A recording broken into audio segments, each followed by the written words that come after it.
13, versículos 1 a 23.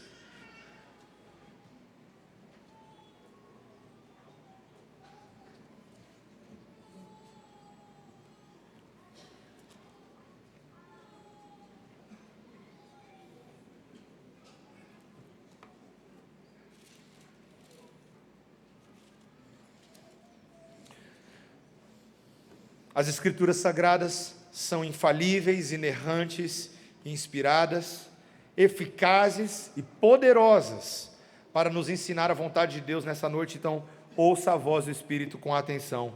Ela diz assim: 1 ano reinara Saul em Israel. No 2º ano de seu reinado sobre o povo, escolheu para si 3.000 homens de Israel. Estavam com Saul 2.000 em Micmas e na região montanhosa de Betel, e 1.000 estavam com Jonatas, em Gibeá de Benjamim. E despediu o resto do povo, cada um para a sua casa. Jonatas derrotou a guarnição dos filisteus, que estava em Gibeá, o que os filisteus ouviram, pelo que Saul fez tocar a trombeta por toda a terra, dizendo: ouçam isso os hebreus. Todo Israel ouviu dizer: Saul derrotou a guarnição dos filisteus, e também Israel se fez odioso aos filisteus. Então o povo foi convocado para junto de Saul em Gilgal. Reuniram-se os filisteus para pelejar contra Israel, 30.000 carros e 6.000 cavaleiros, e povo em multidão como a areia que está à beira-mar. E subiram e se acamparam em Micmas, ao oriente de Bet-Aven. Vendo, pois, os homens de Israel que estavam em apuros, porque o povo estava apertado, esconderam-se pelas cavernas e pelos buracos, e pelos penhascos, e pelos túmulos, e pelas cisternas. Também alguns dos hebreus passaram o Jordão para a terra de Gade e Gileade. E o povo que permaneceu com Saul, estando este ainda em Gilgal, se encheu de temor. Esperou Saul 7 dias, segundo o prazo determinado por Samuel. Não vindo, porém, Samuel a Gilgal, o povo se foi espalhando dali. Então disse Saul: trazei-me aqui o holocausto e ofertas pacíficas. E ofereceu o holocausto. Mal acabara ele de oferecer o holocausto, eis que chega Samuel. Saul lhe saiu ao encontro para o saudar. Samuel perguntou: que fizeste? Respondeu Saul: vendo que o povo se ia espalhando daqui, e que tu não vinhas nos dias aprazados, e que os filisteus já se tinham juntado em Micmas, eu disse comigo: agora descerão os filisteus contra mim a Gilgal, e ainda não obtive a benevolência do Senhor, e forçado pelas circunstâncias, ofereci holocaustos. Então disse Samuel a Saul: procedeste neciamente em não guardar o mandamento que o Senhor teu Deus te ordenou, pois teria agora o Senhor confirmado o teu reino sobre Israel para sempre. Já agora não subsistirá o teu reino. O Senhor buscou para si um homem que lhe agrada, e já lhe ordenou que seja príncipe sobre o seu povo, porquanto não guardaste o que o Senhor te ordenou. Então se levantou Samuel e subiu de Gilgal a Gibeá de Benjamim. Logo Saul contou o povo que se achava com ele, cerca de 600 homens. Saul e Jonatas, seu filho, e o povo que se achava com eles, ficaram em Geba de Benjamim. Porém, os filisteus se acamparam em Micmas. Os saqueadores saíram do campo dos filisteus em 3 tropas. Uma delas tomou o caminho de Ofra à terra de Sual, outra tomou o caminho de Bet-Oron, e a terceira o caminho a cavaleiro do vale de Zeboim, na direção do deserto. Ora, em toda a terra de Israel, nenhum ferreiro se achava, porque os filisteus tinham dito: para que os hebreus não façam espada nem lança. Pelo que todo Israel tinha de descer aos filisteus para amolar a relha do seu arado, e a sua enxada, e o seu machado, e a sua foice. Os filisteus cobravam dos israelitas 2 terços de um siclo para amolar os fios das relhas e das enxadas, e 1 terço de um siclo para amolar machados e aguilhadas. Sucedeu que no dia da peleja não se achou nem espada, nem lança na mão de nenhum do povo que estava com Saul e com Jonatas. Porém se acharam com Saul e com Jonatas, seu filho. Saiu a guarnição dos filisteus ao desfiladeiro de Micmas. Essa é a palavra do Senhor. Baixe a sua cabeça, vamos orar.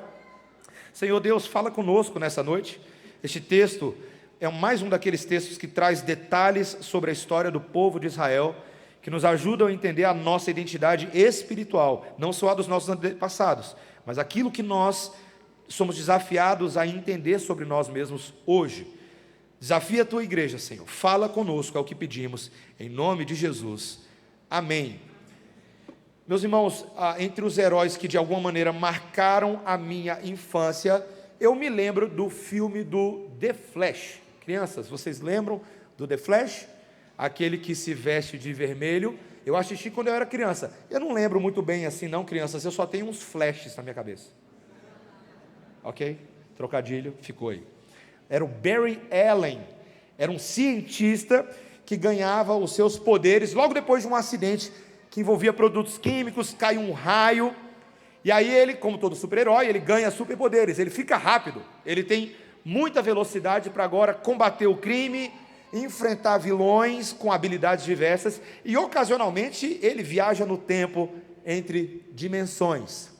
Irmãos, eu e vocês vivemos na era da velocidade, e talvez nunca estivemos tão rápidos, tão The Flash como nos nossos dias, desde a comida pronta até ao conhecimento instantâneo, né, ou conhecimento gepetônico, da amizade por cliques ao entretenimento sob demanda, streaming, tudo está a um toque de distância. Literalmente, você quer comprar um livro na Amazon, você faz assim, ó, clique, comprou, tem um livro para você ler. O mundo moderno nos ensinou que se há um caminho mais curto, mais rápido, mais fácil, ele tem que ser seguido. Afinal, meus irmãos, quem é que vai esperar? Afinal de contas, quem tem tempo para lutar por qualquer coisa? Quem tem tempo para perseverar? Mas, meus irmãos, a grande ironia é que quanto mais nós encurtamos os nossos caminhos, e eu sei que você está percebendo isso, mais nós nos perdemos neles. As soluções fáceis muitas vezes nos entregam novos problemas. E se por um lado os atalhos modernos, eles encurtam o tempo, por outro lado eles também estão diminuindo a profundidade, estão diminuindo a nossa paciência, estão diminuindo a nossa fidelidade e a nossa sabedoria. Quando as pessoas optam por relacionamentos rápidos, elas colhem laços frágeis, não é? Quando nós buscamos respostas instantâneas, o que a gente está perdendo? A gente está perdendo o gosto pelo aprendizado. Quando a gente pula processos, porque a tecnologia permite ou alguma coisa, nós estamos esquecendo que o caráter de uma pessoa nunca se constrói com pressa. Deixa eu falar isso de novo, só para ficar claro para você. O caráter de uma pessoa nunca se constrói com pressa. Você precisa de processos. Na verdade, você precisa de uma vida para que isso aconteça. Então, meus irmãos, essa tendência moderna de cortar caminho, é o título do nosso sermão, atalhos, é um reflexo de algo antigo, tão antigo quanto o coração humano. O que esse capítulo de Samuel que a gente leu hoje, e as ações de Saul e do povo de Israel, mostra que, na verdade, os atalhos espirituais são sempre, na verdade, desvios na fidelidade a Deus. Quando o assunto é Deus, não dá para pegar atalho mesmo. Esses atalhos parecem que resolvem, mas eles comprometem o nosso coração. Eles parecem ser práticos, mas eles quebram a comunhão. E por mais que possam parecer eficientes, sempre nos afastam do caminho da obediência. Então, meus irmãos, Deus hoje quer nos chamar a abandonar a lógica dos atalhos espirituais fáceis e nos retornar à fidelidade, mesmo quando esse processo parece lento. O fruto final em Cristo é infinitamente superior, porque vai nos ensinar espera, sacrifício, confiança. Vamos ver isso no sermão. Primeiro, meus irmãos, vamos ver aqui a tal da crise que vai revelar o coração dos servos de Deus, tá? Nós estamos aqui num texto que, como ele vem na sequência do capítulo 12, a gente vai ficando com a impressão de que Saul começou mal, escondido nas bagagens do aeroporto, mas parece que vai dar jeito, parece que vai dar certo. Quando o povo de Deus foi ameaçado, Saul, num certo momento, foi tomado pelo Espírito Santo de Deus e se tornou um Sansão daqueles dias. Foi brigar pelo povo, não levou desaforo para casa, ele botou a glória de Deus no centro e falou: aqui não! E lá se foi Saul, lutar pelo povo. Então, você vai lendo o texto bíblico é tão bem escrito, que ele tem essa dinâmica, ele mostra, será que agora vai? Será que o povo de Israel, enfim, encontrou um que vai terminar com aquele longo ciclo de juízes, que vinha e não resolvia, porque o povo não era fiel? Talvez agora vai. E o texto começa até bem, porque logo depois desse primeiro ano de Saul, é o que a gente vê aí no versículo 1, ele escolhe ali 2.000 homens para que estejam com ele em Miquimais, outros 1.000 homens estarão com o filho dele, Jonatas, que logo de cara vai ser apresentado como alguém que coopera com seu pai. Lá foi Jonatas, em nome de Saul, guerrear e conseguiu uma vitória muito expressiva sobre os filisteus. E Saul ficou empolgado, meus irmãos. Ele queria divulgar isso no Instagram, no X, no Facebook, e ele usou trombeta para fazer isso. Mandem proclamar a Israel que a gente venceu sobre a guarnição dos filisteus, que se encontrava numa das nossas terras. Meus irmãos, é incrível como cantar a vitória antes da hora pode provocar ainda mais a ira do seu adversário. Cuidado para não cantar a vitória antes da hora. Porque os filisteus, meus irmãos, talvez de uma maneira singular no livro de Samuel, decidiram se juntar e pegaram tudo que eles tinham, todo o arsenal, e botaram para conta. 30.000 cavalos é o que o texto diz, 6.000 cavaleiros, e o texto ainda enfatiza que uma multidão a perder de vista, parecendo areia na praia.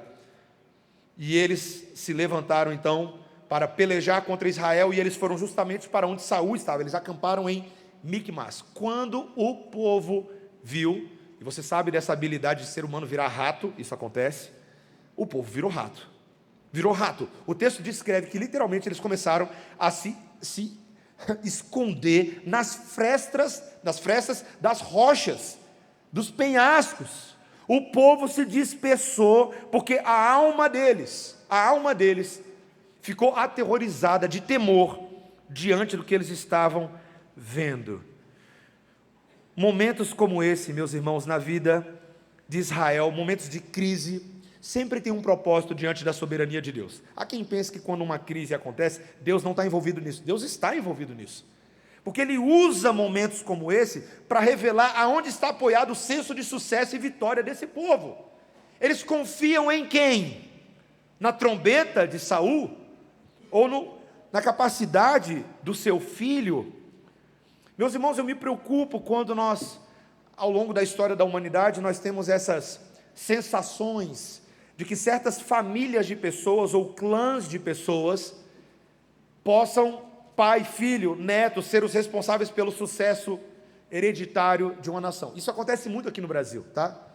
No atual governo, no governo anterior, no outro, a gente sempre viu essas expectativas humanas lançadas em famílias messiânicas, famílias que vão ser capazes de resolver os nossos problemas. Mas, meus irmãos, Deus permite crises para provar e revelar a fibra espiritual dos seus líderes. O problema não é a tensão, é o que a gente faz quando a gente é tensionado. E ser tensionado é importante. Se você é um engenheiro de navios, eu não sei se a gente tem algum engenheiro de navio aqui hoje à noite, mas se você constrói um barco, quando você olha aquele barco bonito sobre as calmas águas de Veneza, parece tudo normal, né? Oh, que lindo, que barco resistente. Não, barco resistente você descobre nas tempestades. Você tem que testar o casco dele.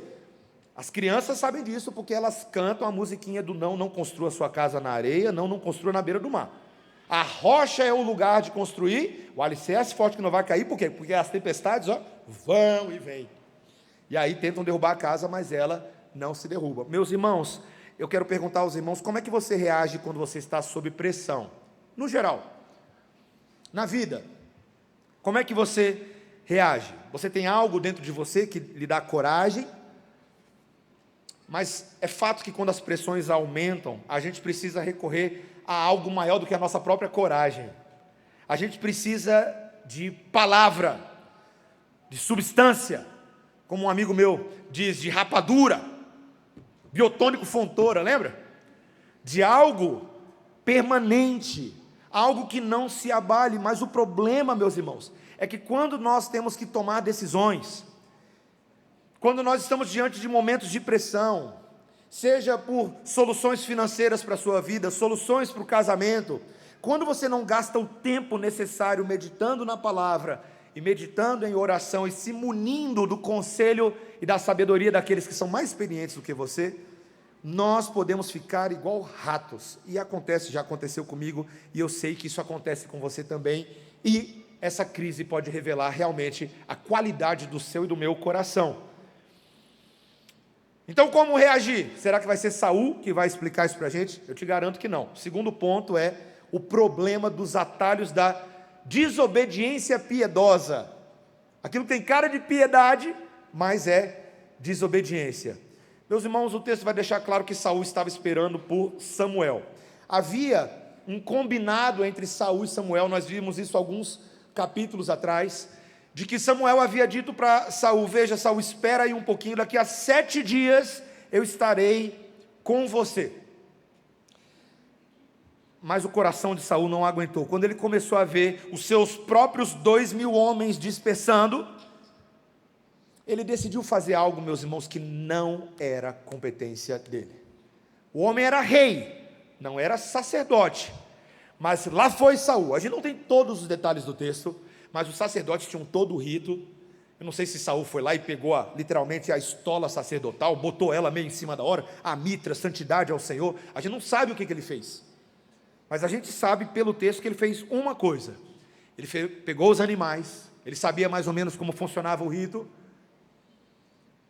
e ofereceu aquele sacrifício para o povo. Eu estava revisando o texto hoje à tarde, pensando assim, rapaz, que situação, não imagina o pastor Mateus não veio aqui hoje à noite, o reverendo Luciano não está, aí alguém fala assim, rapaz, e agora? Mas tem que ter ceia. Aí alguém se levanta, não tem problema, eu faço, eu já vi o pastor Mateus fazendo várias vezes, chá comigo, né? Aí a pessoa vem aqui na frente, levanta o pão, parte o pão, distribui. Você acha que isso seria certo? Meus irmãos, claramente, para Deus, isso foi gravíssimo. Eu fico meio dividido, porque se você lê esse texto, tentando ficar do lado de Saul, fala assim, será que realmente foi assim tão grave? Olha a situação de Saul. Samuel não tinha chegado, o exército inimigo estava ali na frente, os seus próprios homens estavam se desencorajando. Será que bom mesmo não é aquele cara que improvisa?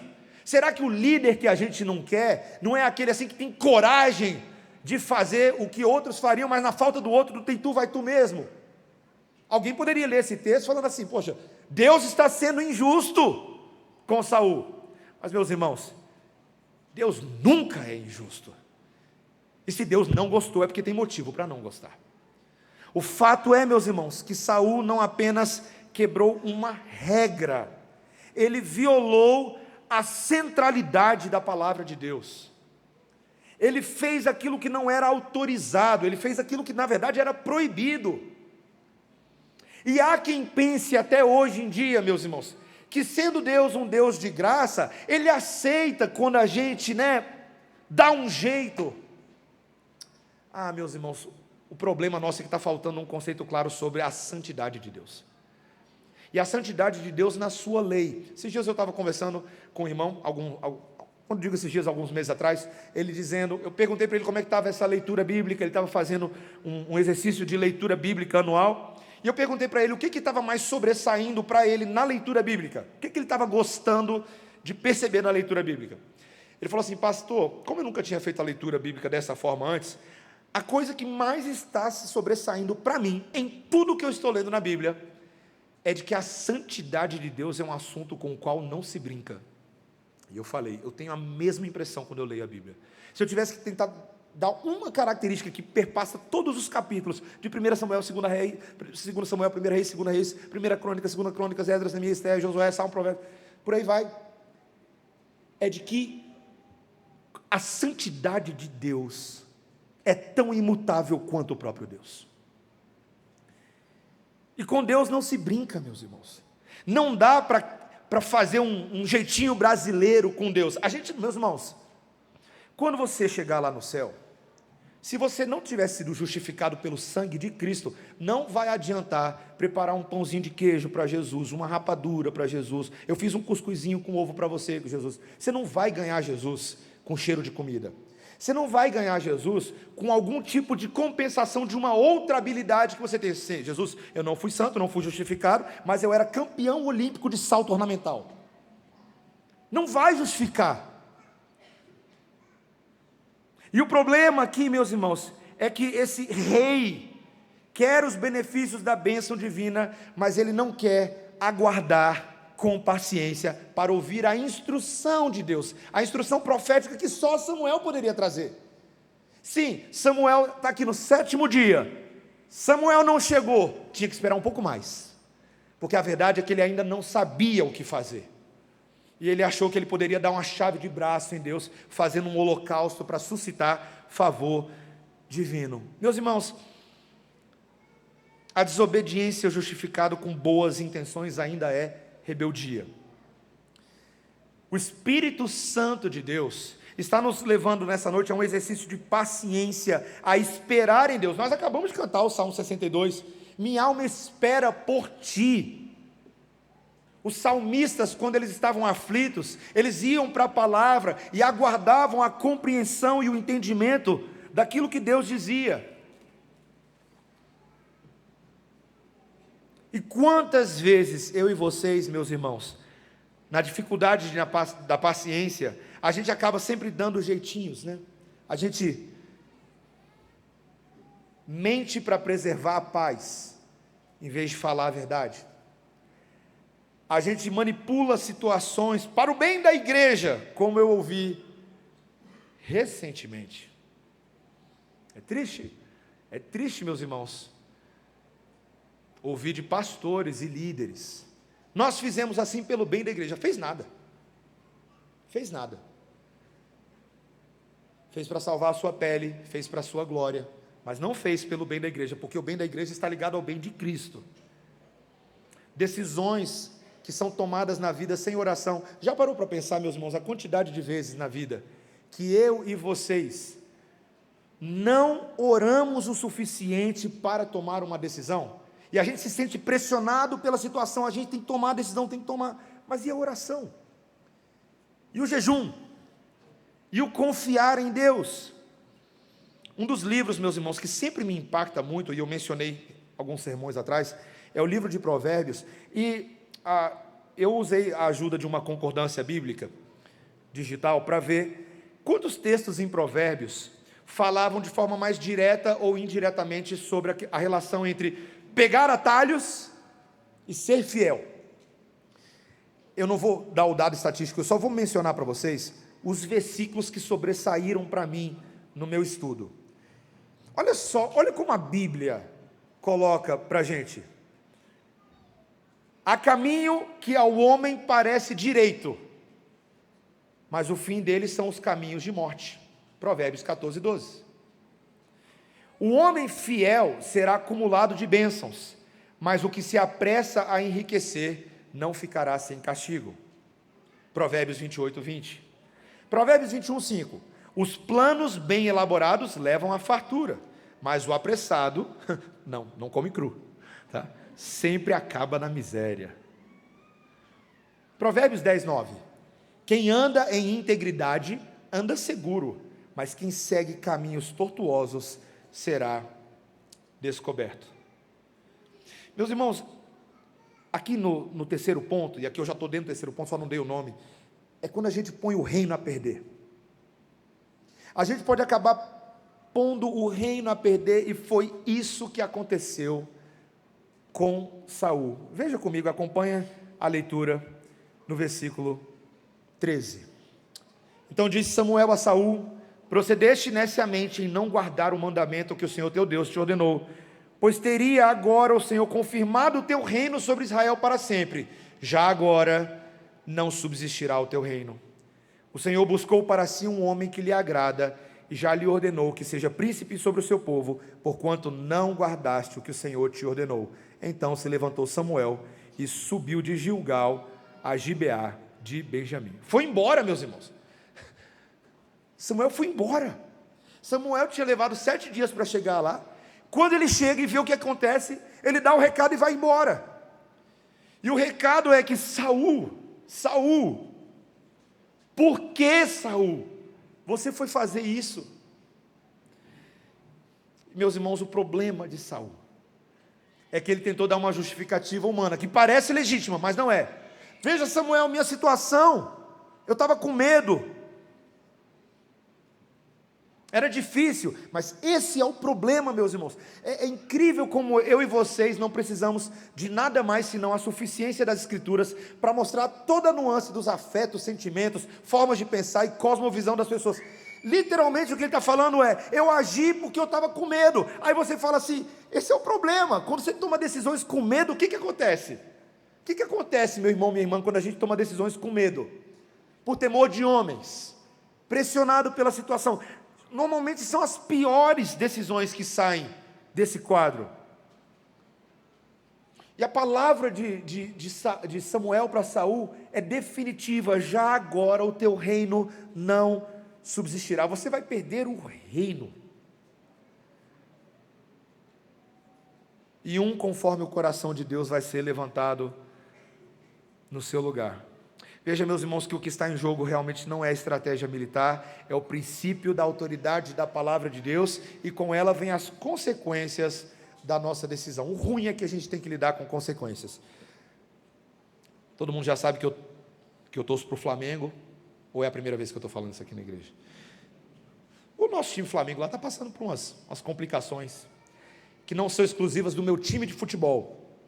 A gente está vendo uma situação que no Brasil, alguns jogadores de futebol estão sendo investigados por estarem alterando o resultado de jogos de futebol, com suposto envolvimento com as casas de aposta online, e alguns deles estão sendo investigados, não vou citar nomes, mas são vários que estão sendo investigados. E o que está acontecendo com esses homens que estão sendo investigados? Se for comprovado que, de fato, em certos jogos eles procederam, fizeram uma jogada, caíram de um jeito, e aquilo havia sido combinado com um grupo de apostadores para que eles tivessem benefício, o que vai acontecer com esses jogadores de futebol? Eles vão perder o seu direito de jogar futebol. Eles serão banidos do esporte, ou podem pegar uma pena muito longa, uma punição muito longa, o que faria com que, quando o tempo da punição terminasse, ele já não estaria mais na idade apta para poder voltar a jogar profissionalmente. Meus irmãos, às vezes eu tenho a impressão de que a gente só aprende algumas coisas quando a gente perde mesmo. Quando a gente perde. O Senhor quer que nós cultivemos um coração atento para isso. O melhor amigo possível, e Deus fala que Ele é o nosso melhor amigo, é aquele que avisa. Quem avisa, amigo é. Quando Jesus vira para os seus discípulos, em João capítulo 15, versículo 13, ele fala: eu já não vos chamo mais de servos, e sim de amigos, porque eu vos dei a conhecer as coisas que o Pai me revelou. Jesus estava dizendo: eu estou contando para vocês quem Deus é, como Ele funciona, o que vai acontecer, para que vocês, pelas ações de vocês, não ponham tudo a perder. E olha o que eles tentaram, meus irmãos. Eles tentaram pôr tudo a perder várias vezes. Pedro, o grande apóstolo, com as suas palavras descabidas, tentou fazer de tudo para atrapalhar Jesus ir para a cruz. Em vez de entender o que Jesus estava dizendo, tentou dissuadi-lo: mestre, não vai não, fica aqui com a gente, fica, Senhor, já se faz tarde, está tudo tranquilo, fica por aqui, não precisa desse negócio de cruz, não mexe com isso não. Ele ouviu da boca de Jesus um baita arreda Satanás, arreda Satanás, porque não procedes das coisas de Deus. E de fato, Jesus permitiu que Pedro experimentasse perda. Pedro e perda. Depois da ressurreição, por alguns dias Pedro ficou ali meio cabrobró, cabisbaixo, para o lado de lá. Meus irmãos, no fim das contas, não são só os líderes que estão sendo expostos, mas em último lugar eu gostaria de dizer que a humilhação expõe a fraqueza de todos, porque o texto termina dizendo que os filisteus vieram para ficar e não havia força bélica em Israel para repelir o exército dos filisteus. Então eles tiveram que aceitar. Quando Saul decidiu fazer uma contagem para ver quem botou a mão aqui, que já vai fechar, não adianta chorar, vamos ver quem ficou, só tinha 600. Só tinha 600. Todo mundo foi embora. Ele estava tão autoconfiante que ele tinha dispensado o pessoal antes, lembra disso? Pode ir para casa, tá bom, tá tudo certo. Israel estava completamente vulnerável, e o texto vai dizer que 3 destacamentos dos israelitas saíram, e eles ocuparam os lugares de acesso, as vias de acesso, e estabeleceram seu poderio de tal maneira a impedir que em Israel tivesse ferreiro. Para que crianças que precisavam de ferreiro? Porque ferreiro faz espada, ferreiro faz escudo, então não podia ter. Foi a estratégia dos israelitas. Ninguém vai ter armas, dão as armas. Era a política dos filisteus. E o que faz? O que faz realmente quando você tira a arma do soldado? O que acontece quando você tira a arma de quem tem competência para usar a arma? Caos, meus irmãos. A batalha está se aproximando, mas o texto diz que na multidão restante dos israelitas só tinham 2 espadinhas, a do papai e do seu filhinho, Saul e Jonatas, ninguém mais. Meus irmãos, é o cúmulo da humilhação. Os comentaristas bíblicos dizem que nós mais uma vez chegamos, e talvez de forma central no livro de Samuel, nós chegamos naquele ponto de humilhação máximo, que não era assim tão desconhecido na história de Israel, mas era agora algo que eles estavam experimentando, numa hora que eles acharam que isso não ia acontecer. Que cena final vergonhosa. O resultado é fracasso, o resultado é vergonha, porque Deus não abençoa a desobediência, mesmo quando ela parece ser a solução dos problemas. Percebe que não basta ter 1 ou 2 espadas, sem obediência nós estamos desarmados. Presta atenção, meu irmão, minha irmã. O que dá sucesso na vida de uma pessoa é disciplina e obediência. Todo mundo sabe disso, até o Pablo Marçal, que inclusive está bem sumidinho, né? Não, que se fala aí, os coaches aí, disciplina e obediência, você vai ter sucesso. Sabe por que é verdade? Porque não é verdade de coach, é uma verdade geral que os coaches foram lá e puxaram para eles. É a mais pura verdade. Muitas pessoas nas suas vidas mais minuciosas, dia a dia, quando você decide implementar um pouquinho de disciplina e obediência, você logo já começa a colher alguns resultados, não é verdade? Você está querendo fazer aquele concurso público X, e aí você fala assim, bom, eu nunca fiz concurso, mas eu vou tentar estudar, eu vou estabelecer algumas horas todo dia para pegar o material, para ler, para fazer alguns exercícios. Você já começa a colher alguns resultados. Se você tiver a disciplina e a obediência, por exemplo, de dormir um pouco mais cedo, cortar Coca-Cola, açúcar, leite, algumas coisas boas, as nutricionistas gostaram, né? Algumas coisas boas já vão começar a acontecer na sua vida. É um fato.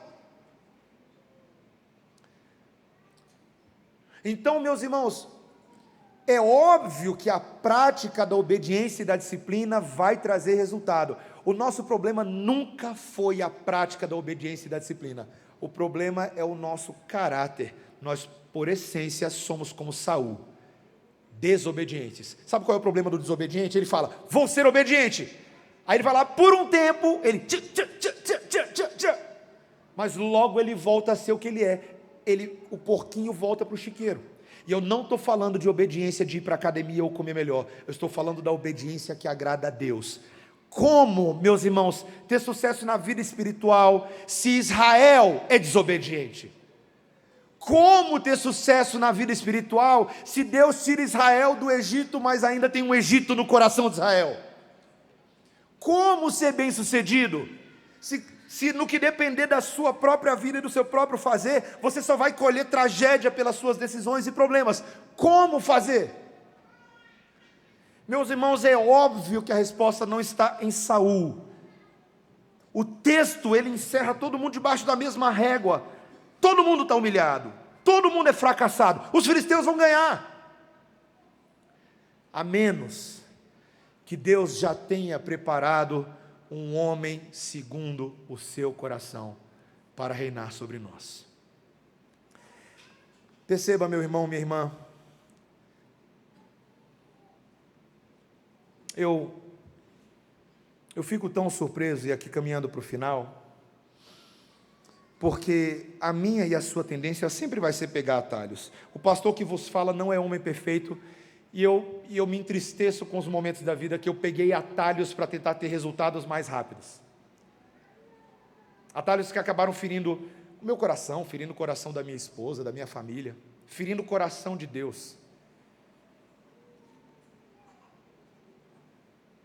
A nossa esperança não está em sermos melhores do que Saul. A gente precisa do outro rei. A gente precisa de um rei que em cada momento de pressão não pegou atalhos. Você já foi tentado pelo diabo no deserto? Foi uma pergunta mais literal do que figurativa, tá? Você já passou pela experiência de passar 40 dias no deserto, morrendo de fome? Se você estivesse no lugar de Jesus, sabendo de todo o poder que Jesus tinha em suas mãos, meus irmãos, você nem precisa do McDonald's, você faz a pedra virar pão de queijo. Se você não quer que o pessoal fique olhando para o lado de fora, você faz dentro da sua barriga, você se alimenta aqui, ninguém vai nem saber. Jesus tinha todo o poder do mundo, o poder do Criador estava nas mãos dele, e ainda assim ele foi levado pelo Espírito de Deus ao deserto para ser tentado por 40 dias, com o objetivo de que ele não pegasse atalhos. Será que ele ia conseguir? 40 dias de jejum? O homem que a gente falou do sermão hoje de manhã, ficou 38 anos enfermo, na beira do tanque de Betesda, 40 dias, transforme as pedras em pão. Meus irmãos, deve ter sido difícil. Eu não sei como Jesus deve ter feito. Ele era homem, Deus, mas ele era homem, igual eu e você. Nem só de pão viverá o homem, mas sim de toda palavra que procede da boca de Deus. Deve ter sido muito difícil. Lance-se do templo, puxe glória para você, os anjos vão te segurar igual show de rock. Reconheça a minha glória, o diabo diz, prostre-se perante a minha face e receba todos os reinos desse mundo, sem ter que passar por aquela cruz que você quer passar ali na frente. Essa era a proposta do diabo. Meus irmãos, ainda bem que Jesus não era igual a Saul, senão teria cedido por muito menos. Ainda bem que Jesus não era igual eu e você. Ainda bem que Jesus, desde a eternidade, era o Filho amado em quem o Pai se compraz, que se mudou para o pior país que existe, esse chamado planeta Terra, saiu da sua glória, veio até nós para viver entre criminosos.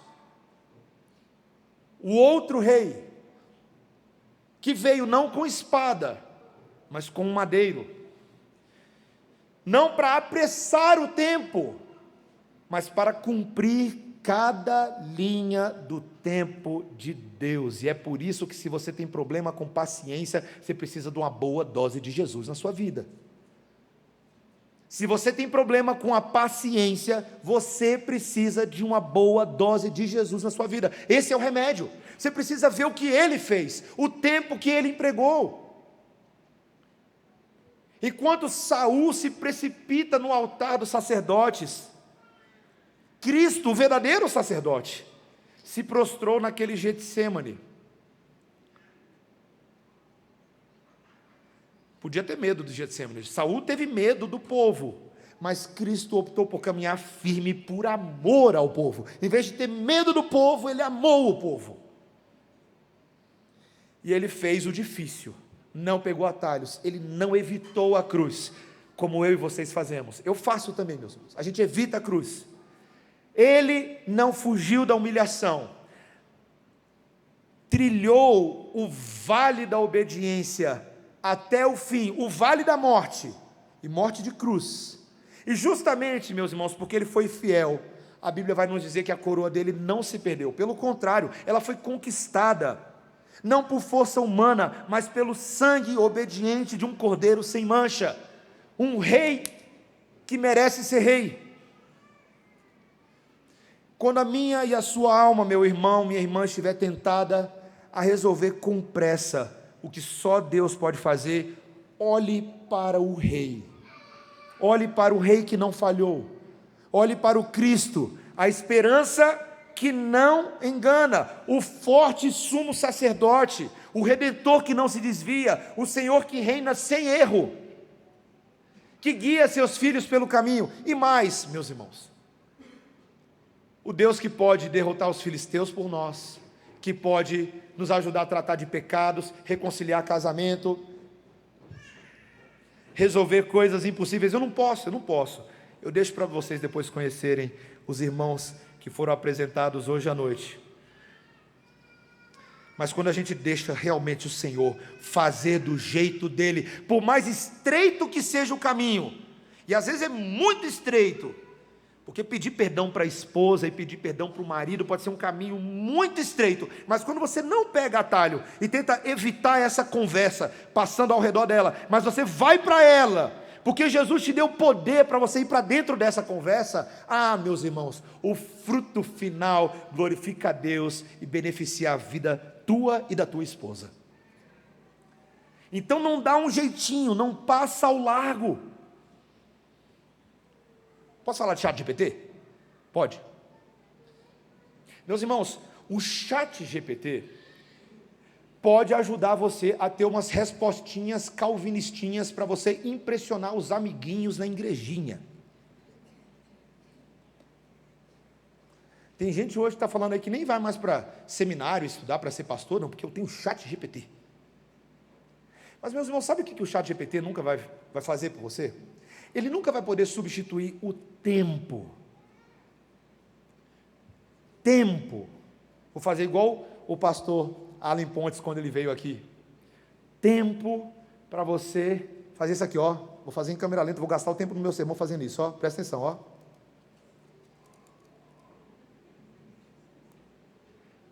Tempo, ó. Não, vou ler não. Vou gastar direito meu tempo. Senhor, abençoa a leitura do texto. Dá-me mente para entender coisas eternas, não a mente de homens, mas a mente de Cristo. Ajuda-me a compreender a tua palavra. Em nome de Jesus, amém. Aí você vai em câmera lenta. Outro dia conversando com alguém, falando assim, pastor, eu não consigo fazer a tal da leitura anual da Bíblia. Eu falei assim, e aonde está na Bíblia que você tem que seguir a regra da leitura anual da Bíblia? Ela é boa, para quem consegue é maravilhosa, mas meu irmão, minha irmã, eu digo para você, e vou seguir Spurgeon aqui, tá? Charles Spurgeon disse que se você todos os dias conseguir meditar em um versículo por dia, mas for feito com sobriedade, debaixo da orientação de Deus, como quem come a Bíblia, esse um versículo é poderoso para mover montanhas nas nossas vidas. Charles Spurgeon disse isso. Ele gera fé, a palavra de Deus gera fé dentro de nós, e aí eu sou capaz de viver não segundo o ritmo deste século presente, mas segundo a toada do Espírito Santo de Deus. Esse é o relógio para a minha e para a sua vida, sem atalhos, vivendo a vontade de Deus. Eu e você, meu irmão, minha irmã, somos capacitados pelo Espírito Santo para andar nesse mesmo caminho de fidelidade, mesmo quando ele é mais lento, mais difícil e mais custoso, porque nós sabemos que o fim deste caminho é a glória da cruz, e quem vive nesse caminho colhe os benefícios desta glória. Você vai se tornar mais parecido com Jesus, porque você vai ter mais profundidade, mais fidelidade e mais sabedoria. Que o Senhor, meu irmão, minha irmã, nos ajude a vivermos assim. Abaixe a sua cabeça nesse momento e vamos orar. Senhor, é mais fácil falado do que vivido, Senhor. Mas nós cremos que nessa noite o Espírito Santo de Deus está nos chamando a abandonar a lógica dos atalhos e retornar à fidelidade, que ao mesmo tempo cultiva em nós uma espera, um sacrifício, uma confiança. Obrigado, Senhor, porque é a Tua palavra que assegura o sucesso dessa forma de viver. Quando lemos que o sábio disse: confia no Senhor de todo o teu coração e não te estribes no teu próprio entendimento. Reconhece-o em todos os teus caminhos e Ele endireitará as tuas veredas. Esse é o caminho. A tua palavra nos lembra que quando confiamos ao Senhor as nossas obras, os nossos desígnios serão estabelecidos. Senhor, ensina, confirma na igreja essa maneira de pensar e agir, para que nós possamos colher decisões sábias e não tortuosas, caminhos que não são caminhos de morte, mas caminhos de vida. Ajuda-nos, Senhor, a amarmos a fidelidade, porque o Senhor ama a fidelidade. Em nome de Jesus. Amém. Vamos ficar de pé, irmãos, e vamos